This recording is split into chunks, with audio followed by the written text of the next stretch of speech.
Hi, this is Ty Adronis with Test Pilot RC for Videomaker Magazine. And this is how to get some really good drone shots. And I'm using RealFlight 6.5 here, so you can see my controller down there on the bottom right. And on the top right, you can see the multicopter we're going to be using with it, which is a Gaui 330X, kind of similar to the Phantom. Let's go ahead and get up in the air and check it out. Alright, so first what we're going to do is we're going to do a standard establishing shot, which kind of mimics a crane. So we're going to start off way far back though, and so let's back it up. Now normally I would have these windows reversed to where my FPV is in the top right, but I really want you to see the camera angle, and keep in mind this has no gimbal on it. This is just a camera stuck to the nose of the aircraft, so you're going to be able to see all the twitching of the aircraft and whatnot.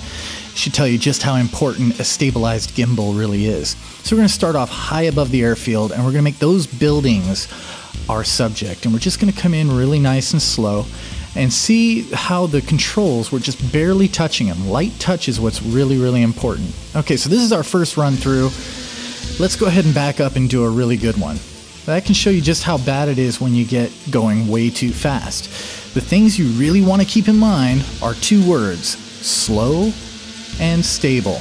Okay, so you really want to move as slow as possible when you're doing stuff, and you can see that drastic moves on the sticks really can get you into trouble. So let's just start off really high and come in really nice and slow on that control tower. We're going to make that our subject. So another little setup here. Let's go ahead and back it up. Now we do have the wind turned on, so you can see how it's going to affect the multicopter throughout this whole thing.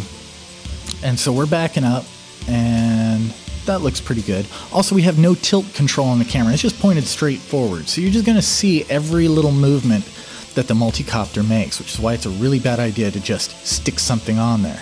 Okay, so we're starting our move. We've just tilted forward slightly, and we're just letting the momentum carry us all the way up. And now we're pulling back to start slowing ourselves down. And we're coming in really nice and slow, doing a slight drop down. We're going to end up right on the glass. And you can see on the sticks, we're not even really touching anything. We're just letting that momentum carry us in. And the only input we're really giving the sticks is to just correct and slow down. Okay, so we got that shot. So that's your standard crane style move, where you're just going to come right in on something or slide up on it. For the next one, let's go ahead and try a orbit by, which is where we kind of do a half orbit as we fly by something. So we're going to pass just on the right side here, and we're going to use the yaw on the left stick to spin us around and keep the glass right in focus. And we're just going to continue it back and up. And you can see just all really slight movements on the sticks. Maintain a really light touch on those sticks. Okay, so that was the orbit by. And then we're going to come up, and I think we're going to try, let's do a side slide. We're going to go from right to left. And for this first one, we're going to try it nice and close. We may end up a little too close, but let's give it a shot anyway. And so what we do is we hold position, and we just start the movement over to the left, and then we use our yaw to keep that camera pointed at a 90-degree angle from our movement. And here we go, a nice side slide dolly style move. But you know what, I think we got a little bit close, so let's go ahead and pull it back, and we'll do one from out where the runway is. So we'll line up with the runway here and just go right down the runway and end up on the right side of the buildings again. Again, really small movements. Even when I'm moving fast, you can see that the sticks really aren't moving all that much. So maintain that light touch on your sticks. It's really important. You know what, this seems like it's a little too far away. Let's go ahead and set up a little closer. Now this is going to be a fairly long flight that I'm showing you here with all the camera moves. In reality, we probably have to use 2 or even 3 batteries to do all these moves, because these guys don't last very long. But moving in a little closer. Alright, that looks good. Let's drop it down a little bit. And lining up. Okay, so we're going to start our move to the left as soon as we get lined up here. And there we go, we're starting our tilt. Come on. And trying to keep it from moving around, trying to maintain this hover. Okay, so we're starting to left, we're going back a little bit.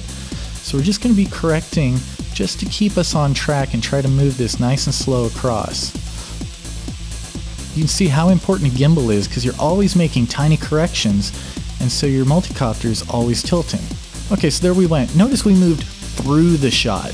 You don't want to start on the buildings and end on the buildings. Move through the shot so that when you edit it together, you have some handles to play around with. Because you never know exactly where you're going to cut it, especially when you're shooting. So always shoot a little bit longer in the beginning and a little bit longer in the end. So let's go ahead and do a... what are we going to do here? Let's try to do an orbit. Yeah, let's do an orbit next. And we're setting up here. You know what? I'm not liking this one. It's kind of football shaped, not really circular. The idea with an orbit is you want to keep a really steady movement on your yaw. And you just want to be doing all your correction on the right stick. You want to hold your altitude as best you can and do all your movement on the right stick. And these are very difficult.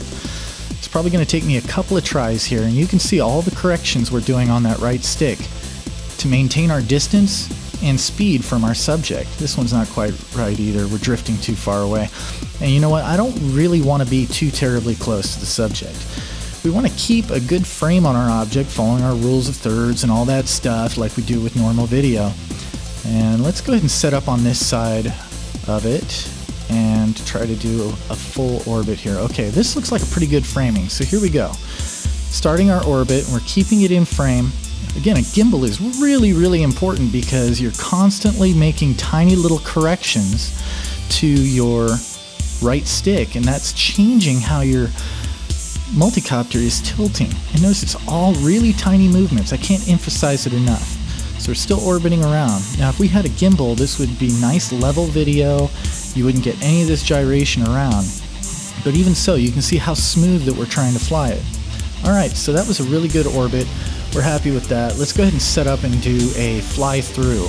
And what we're going to do is we're going to fly through the gap between the control tower and the trees. And you can see here how FPV is really important, because if you look up in the upper right window, you can see that it'll be really hard to maintain a depth perception on that tiny little multicopter doing this big long flight. So here we go. We're going to go really close to the roof. And we're going to fly through that gap between the trees and the control tower. And there we go. And you can see we also kind of lose it because we end up flying behind the control tower here. So FPV is really important functionality to have, but you don't want to use goggles with a multicopter because you want to be able to see the object so you can make sure it doesn't hit any, telephone wires or whatever. Now let's go ahead and put a couple of moves together. We'll do a crane move of going up. Let's get behind the building so that we can review the airfield as a reveal. So we're going to come up from behind the control tower, reveal the airfield, and then swoop down and kind of do a orbit by of the landing strip to reveal the buildings again. So even for this setup, because it's really close proximity, we're going to want to get really nice and close to the building.